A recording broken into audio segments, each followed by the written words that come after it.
Vũ ơi, đây là bản kịch bản voice-over tiếng Anh. Mình đã viết lại trọn vẹn dựa trên bản gốc kế ở ngôi Y từ góc nhìn Thomas nhịp kế tự nhiên, như một người Mỹ thật sự đang tâm sự về đời mình. Mở đầu có hook 3 câu xuyên suốt, có pattern interrupt câu hỏi cho khán giả, mid-video twist mini CTR kết thúc gọi tranh luận xã hội và call to action mạnh. Mình giữ mạch câu trôi chảy bằng dấu phẩy gạch nồi dầu 3 chấm, tránh chậm câu dồn dập để không đứt cảm xúc. I had $17 a torn backpack and one blanket that still smelled like my mom. And on the coldest night of my life, I gave that blanket away to a stranger. I thought I was going to die on those marble steps. I didn't. And that changed everything. If it were you, what would you have done? My name's Thomas Wheeler. When this story starts, I'm 19, no papers, no address, the kind of kid you look past when the light turns green. I'd just been tossed out of a room I could barely afford, 3 weeks behind the landlord trying to sound kind, but business is business, right? I walked to stay warm because standing still hurt worse and the wind had teeth and the city felt like a place that holds its breath when it sees you coming. You know what I mean? I kept one promise, though. It lived in my chest like a pilot light from the day my mom died on a hospital bed with tubes and tape and that soft, stubborn smile. She squeezed my hand and said, "You'll never be poor if you still have kindness. Money comes and goes, but the person you choose to be, that's what stays." I didn't know kindness would be heavy or that it would cost body heat at 2 in the morning or that it would hand me a family I never expected. So picture this with me. December night, thick white flakes falling rich neighborhood near the edge of town where the houses sit behind iron gates and the cameras blink like little unblinking eyes. The streets go quiet there like money buys silence along with square footage. I wasn't trying to be anywhere, just moving to keep blood from turning lazy hands in my pockets, hood up the city, turning into a snow globe that nobody shakes for fun. Then I heard it. A sound that didn't fit in that kind of stillness. Not a siren, not a car door, not someone yelling into a phone. Crying. The kind of soft, lost crying that makes you move even when your brain says, keep walking. I wanted to keep walking. I'd learned that if you're a skinny black kid out after dark in a wealthy zip code, curiosity can put you in cuffs. This wasn't a thought experiment for me. I'd tried to help a passed-out guy once and got a face full of suspicion for my trouble. Yeah, that happened. But the crying didn't quit, and my feet turned down this little side path between 2 mansions. That's where I saw her. An older woman in a thin nightgown, slippers soaked through hair silver and wild, clutching a picture frame tight against her chest, like it was an anchor in heavy seas. The glass was cracked. Her eyes weren't on me exactly. They were on a memory or a person she couldn't find in front of her. "Ma'am," I said, hands open so I wouldn't scare her, voice low, like I'm talking to a skittish animal. "I don't want to spook. Are you all right?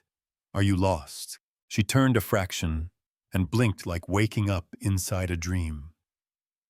"I have to find William," she whispered, almost apologizing to the air. "My son. He's waiting at the train station. I'm late. I'm so late." And I knew what I was looking at. My grandma had the same fog those last months. Alzheimer's is a thief that steals rooms and names and sets them back down in the wrong order. The wind pushed through that alley and found every hole in my jacket at once. I stared at the houses, stone and glass and cameras, and imagined explaining this to a cop with his hand already on his holster. Part of me wanted to pull out my phone, dial 911, say the right sentences. Another part remembered the cuffs, the way a story gets told about you before you open your mouth. Do you think that's fair? I made a choice. Sometimes you decide before you know you've decided. "Can we walk a little?" "Eleanor," I asked, because she'd told me her name when she saw her wedding photo reflected in my eyes. Maybe something will look familiar. She nodded like a child who's trying to be brave. I took the picture from her carefully and slid it into my backpack like gold. We tried gates. We read plaques. We peered at mailboxes with names that sounded like law firms. After 20 minutes, she trembled so hard her teeth chattered. She almost fell. I caught her, and my hands closed around bones and cold. That's when I took off my jacket and wrapped it around her shoulders. Pattern interrupt. Yes, my only jacket. It looked wrong hanging on her too big and not big enough at the same time. She tried to give it back. I shook my head. I'm tougher than I look. I lied because sometimes lies are medicine. We found a low stone alcove by a front wall where the wind didn't punch as hard. I noticed a thin breath of warmth slipping out of a vent near the ground. Not much, but it was something. I pulled out the one thing I swore I'd never pull out in a moment like this. My mom's blanket. It was worn and thin and holy in the way things get holy when grief stains them with memory. I wrapped it around the both of us, pulled Eleanor close, curled myself like a shield. We're going to be okay, I told her. I wasn't sure. I said it anyway. We sat there, and I talked. Talking's heat. I asked about William, about the photo, about the dress she was wearing in that wedding picture. She laughed for half a second, a tiny bright thing in the dark, and said she'd sewn it herself because money was tight and love was loud. Then she drifted and called me by a name that wasn't mine and asked if I wanted tea. I told her about my mom, how she sang while she cooked, and it wasn't pretty, but it was joyful, and how kindness wasn't free even when people said it was. I told her I'd promised to try. Sometimes you say things out loud to keep them from freezing. Hours crawled. My body kept score. First the fingers, then the toes, then that scary stillness when the shivering stops like your body is giving up on you. I watched her breath like a metronome for hope. In, out, stay. Don't let her fall asleep. Don't let yourself fall asleep. I pressed my cheek against her hair and whispered to my mom, to the vent, to the night, anyone listening, that I was going to keep this stranger alive if it took the last warmth I had left. Headlights cut across the snow. Footsteps, fast, expensive shoes slipping a little on ice. A voice broke like a flare through the dark. Mom. Oh my God. Mom, pattern interrupt. I didn't get to finish the sentence I was trying to form. The one that begins with, she was lost, and ends with, I couldn't leave her. Because the edges of the world got soft, and the soft turned black. When I woke up, everything was warm in a way that hurts at first. IV drip beeping blankets heavy enough to remind my bones they still belong to me. A nurse leaned over me with eyes that said, I've seen a lot, and we're not going to let this be the end of you. You gave us a scare, honey, she said. Core temp was 90.2 when you got here. Another hour and... She didn't finish. She didn't need to. Eleanor, I croaked. Is she... The nurse smiled. She's fine. Mild hypothermia. She's going to be okay. Because of you. I let that sink in, a warm stone in cold water. Then he walked in. The man from the steps. He looked younger than I'd thought, which happens when fear strips the armor off. Behind him, a detective came in. Black woman, late 40s, maybe tired in the way good cops get tired when they still care. I'm Detective Moore, she said gently. This is Officer Rodriguez. Thomas, we just need to understand what happened. You're not in trouble. I told them the whole thing. Eviction walking, hearing the crying, the fear of calling the blanket, the vent, the hours. When I explained why I didn't dial right away, William, Yeah, the billionaire son. Closed his eyes like someone had slipped a knife between his ribs. He didn't argue, though.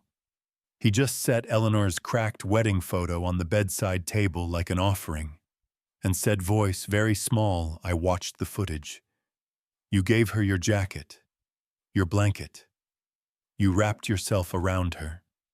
You were dying to keep her warm. He swallowed.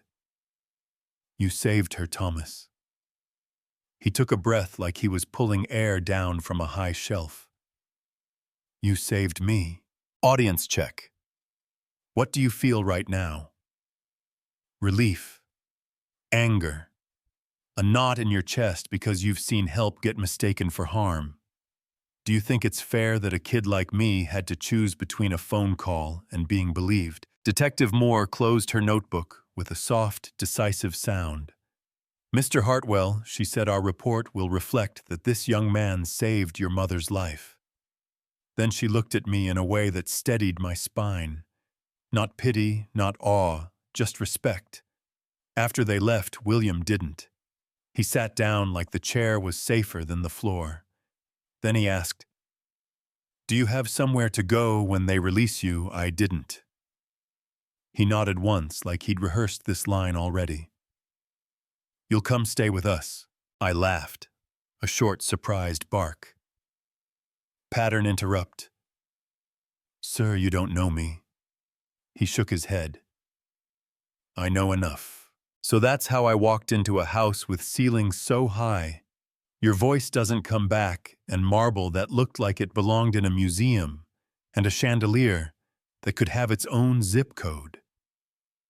Patricia, the housekeeper, greeted me with kindness that didn't feel like performance.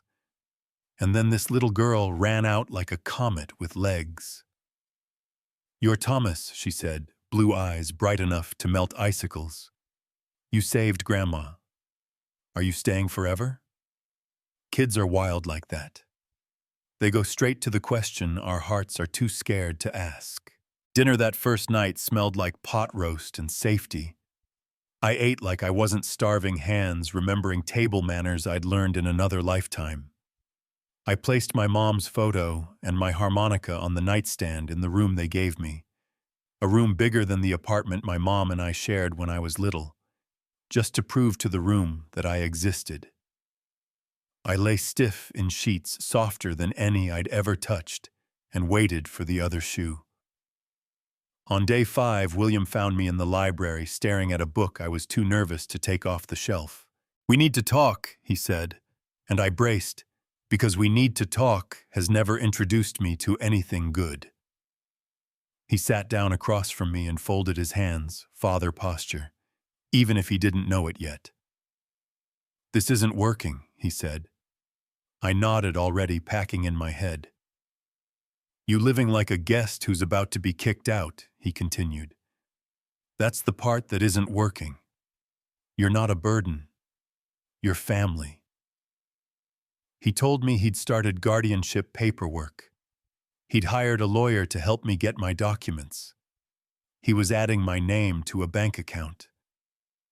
The words felt like a language I understood, but had never been allowed to speak. Family. Try saying it out loud when you've had only echoes for so long. Stick around because what happened next will blow your mind. He wanted me back in school. GED first college if I wanted. No pressure, lots of support. He brought in Mr. Rodriguez, a retired teacher with patience that felt like a warm coat. The first practice test left me bruised in the places pride lives. Math clowned me. Science tapped me on the shoulder and asked if I was lost. I wanted to quit. Eleanor, on a good day when her eyes were clear and her voice found all the right names, squeezed my hand and said, Courage isn't about not being afraid, Thomas. It's about being terrified and doing it anyway. You ever have an elder hand you a sentence you can live inside? That was mine, so I studied. Sunrise coffee, graph paper, eraser shavings like snow on the table. Lily doing her homework across from me, humming a song I didn't know, feet swinging like a metronome for focus. William started coming home earlier. No more midnight texts from an office with all the lights on. We ate together. We had conversations that weren't small talk, disguised as care. He asked questions that had weight.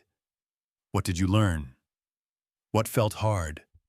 What felt like progress? The house started to change shape around us. Less museum, more home, less silent, more alive. The GED envelope finally arrived. Thin, cruel, full of too much power.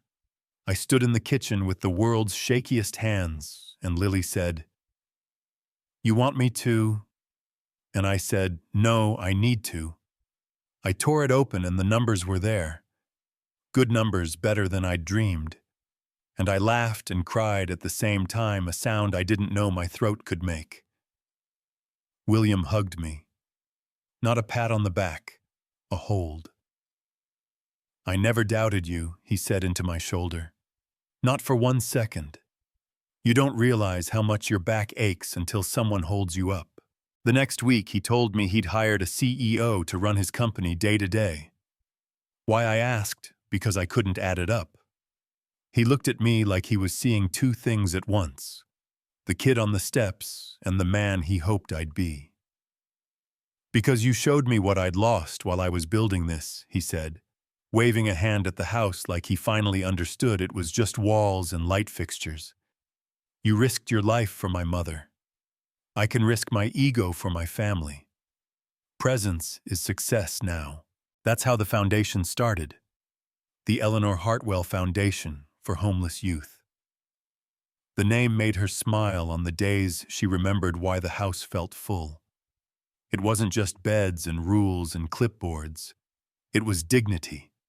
Housing with wraparound services, counseling, GED support job training staff who knew how to look someone in the eyes and say, "I see you." They put me on the advisory board because lived experience is a credential if you stop calling it a liability. We built something that tried to treat invisibility like the emergency it is. Midway through that first year, I was reading to Eleanor in the quiet afternoon light. She liked Jane Austen. The sentences sit smooth in the mouth. When her hand clamped around mine with surprising strength, her eyes were clear. "Thomas," she said, voice steady, "I need to tell you something." I put the book down, spine open like a heartbeat. That night she continued. I wasn't completely lost. I frowned. "What do you mean?" She swallowed. Part of me knew I was outside. Part of me knew it was cold. Part of me was just tired. Tired of not recognizing my own son. Tired of the fog. Tired of losing myself piece by piece. I thought maybe if I stayed out there, the cold would be a quiet way to stop. She took a breath, and the room held it with her. But then you came, and you stayed, and you reminded me that life is worth living because there are still people worth living for. That was the twist I didn't see coming. Not guilt exactly, but gravity. I had held her on the porch between here and gone, and kindness had been a vote for life when she couldn't cast it for herself. Does that change the way you see that night? Does it make the risk feel heavier? The outcome brighter? Both. A few weeks later, Eleanor slipped away at dawn, the kind of quiet exit you hope for when you've watched someone fight a thief in their own head. The funeral was big. The kind of big that tells you she spent her years giving more than she took. I stood at the graveside with Lily's hand in mine and William's arm firm across my shoulders. I brought my harmonica to my lips and played Amazing Grace because my mom loved it, because Eleanor loved it, because grief needs a song sometimes more than it needs a speech. William had a bronze plaque set into the stone at the steps where we survived that night, in memory of Eleanor Margaret Hartwell. Home is where someone waits for you, and family is who stays. I touch it when I forget what matters. I started college, social work. I wanted tools for the heart. I already had language for the work my hands wanted to do. Classes, papers, interning at the foundation, late nights, early mornings. A rhythm that felt like rebuilding from the inside out. I gave a talk in D.C. one spring.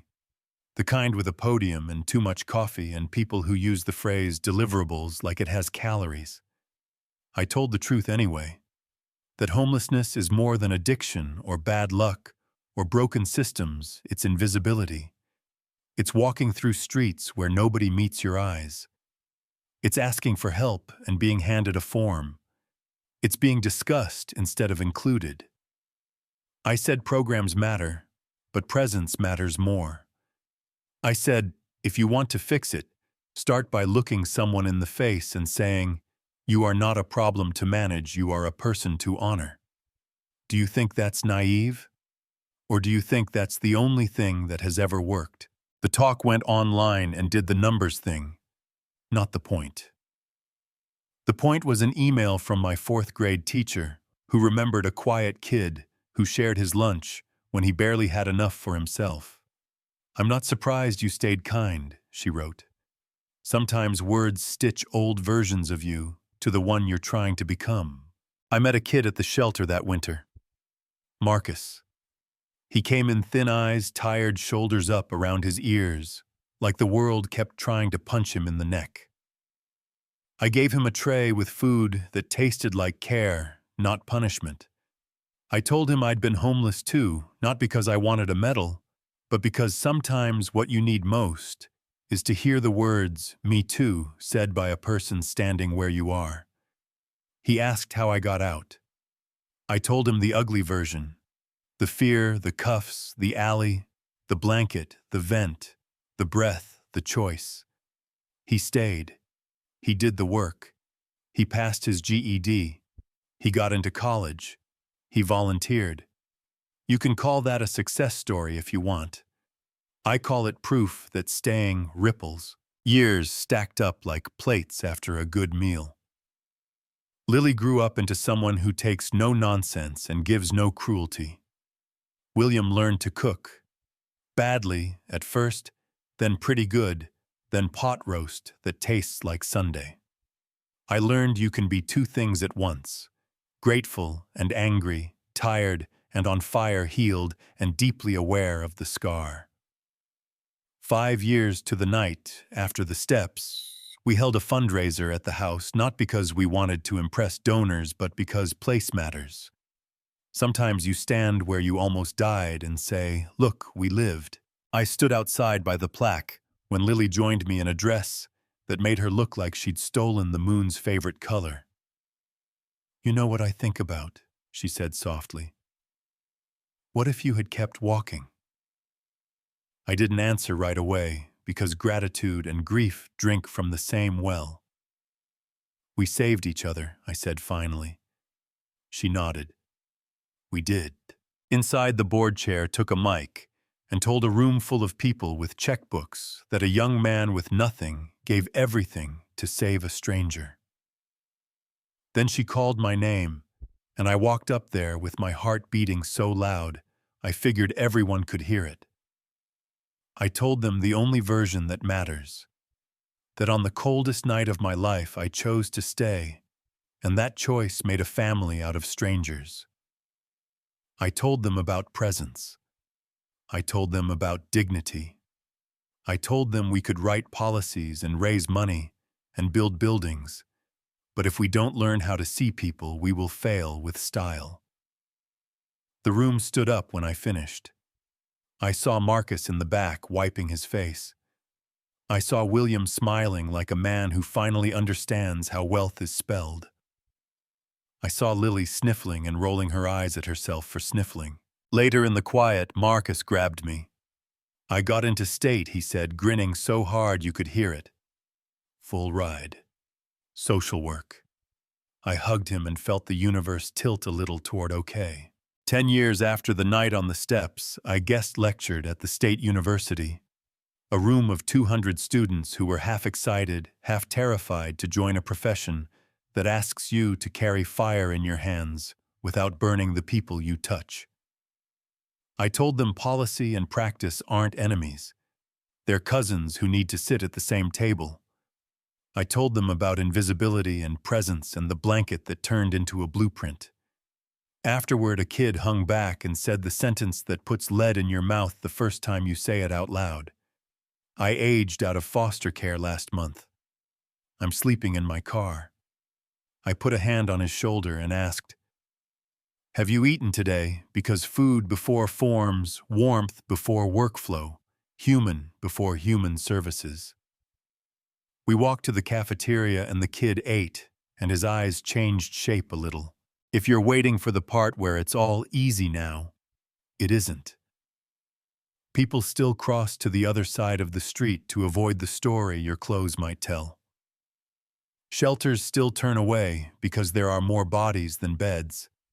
Systems still forget that checklists don't hold hands. Some mornings I read comments from strangers who think kindness is weakness, and I breathe in and out until I can offer what I'm asking for. Grace with a spine. Some nights I sit on the steps, touch the plaque, and remember that staying has a price. And I keep paying it gladly because I remember what it bought me.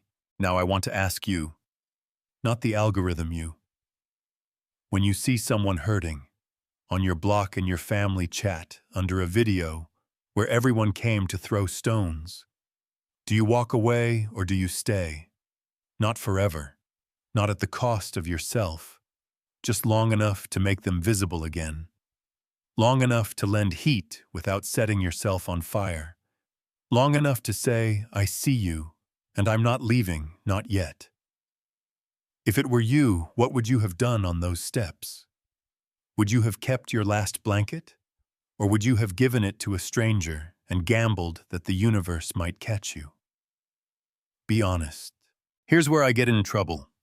In comment sections at dinner tables in rooms where people use the word taxpayer like a weapon. I think we measure success wrong. We count dollars and followers and square footage, but we don't count dinners eaten at the same table, or afternoons spent reading Pride and Prejudice to someone who keeps losing the thread, or hours taken off to show up at a GED test with a hug and a thermos of coffee. We build programs that make people prove they're worthy of mercy. We background check hunger. We drug test cold. We legislate loneliness.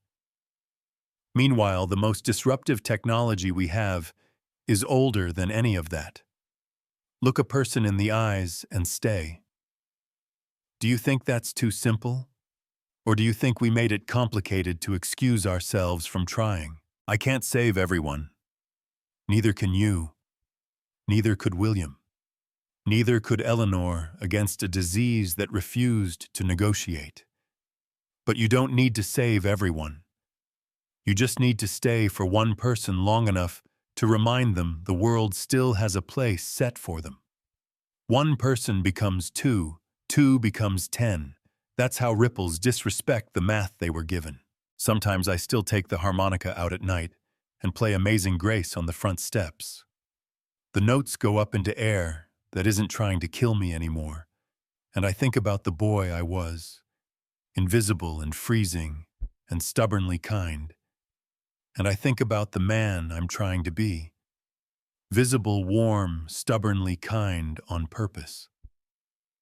The plaque catches a little light from the porch and reads the same line every time. Home is where someone waits for you, and family is who stays. I wasn't born into that sentence on those steps. I chose it. It chose me back. So here's my ask. Not just a like, not just a subscribe, not just a bell you hit because someone told you to. Tell me what this stirred up in you. Did you get angry at the way help can be dangerous if you look like me? Did you feel relieved that it worked out this time? Do you think presence beats programs, or do you think I'm romanticizing something that needs more steel than sentiment? Drop your argument. Drop your story. Tell me about a time you stayed, or a time you didn't, and what you wish you'd done differently. If you know someone who needs to hear they aren't invisible, send them this. And then do one more thing. Make a choice this week to stay for somebody. 5 minutes, an hour, a meal, a ride, a phone call. Whatever you can give without breaking. Come back and tell me what happened. I'll be here reading, answering, learning, staying. Because that's what we do when we decide to be human on purpose. We stay.